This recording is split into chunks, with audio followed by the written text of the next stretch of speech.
Afternoon தம்பியை கூப்பிட்டுக்கிட்டு போய் முடியை வெட்டிட்டு வந்துடலாம் அப்படின்னு சொல்லி தான் கிளம்பி போயிட்டு இருந்தோம். பார்த்தா செவ்வாய்க்கிழமெல்லாம் முடி வெட்டுற கடையெல்லாம் லீவாக இருக்குமா, அதனால சரின்னு சொல்லிட்டு காய்கறி மட்டும் கொஞ்சம் வாங்க வேண்டிய வேலை இருந்தது. அதாவது புதினா கொத்தமல்லி அந்த மாதிரி இது அதையும் வாங்கிட்டு வீட்டுக்கு வந்தாச்சு. ஒரு ஈவினிங் போல் அகைன் வந்து சமைக்கிறதுக்கு ஸ்டார்ட் பண்ணிவிட்டேன். ஏன் இன்னைக்கு ஈவினிங்கே நான் சமைக்கிறேன் அப்படின்னா, ஈவினிங் வந்து ஒரு முக்கியமான வேலையாக வெளியே போயிடுவோம். 9 மணி ஆகும் வீட்டுக்கு வர்றதுக்கு. சரி வந்துட்டு சமைக்க முடியாது இல்லையா, அதனால சரின்னு சொல்லிட்டு இப்போயே சமைச்சு வச்சுட்டு போயிடலாம் அப்படின்னு சொல்லி சப்பாத்தியும் உருளைக்கிழங்கு கிரேவிக்கு தான் ரெடி பண்ணிட்டு இருந்தேன். சப்பாத்தி மாவு ஃபஸ்ட்டே பனஞ்சு வச்சுட்டு அதுக்கப்புறமா உருளைக்கிழங்கு கிரேவிக்கு தேவையான எல்லாத்தையுமே ரெடி பண்ணி வச்சுக்கிட்டாச்சு.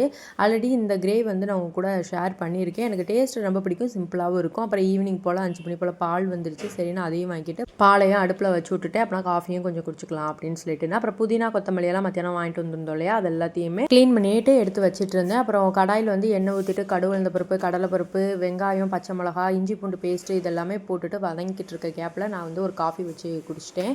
அப்புறம் வந்து உருளைக்கிழங்கை போட்டுட்டு வதக்கிட்டோம் அப்படின்னா அவ்வளோதான், சப்பாத்தி ரெடி பண்ணிவிட்டு நான் போய் ஃப்ரெஷ்ஷப்பாக போயிட்டேன்.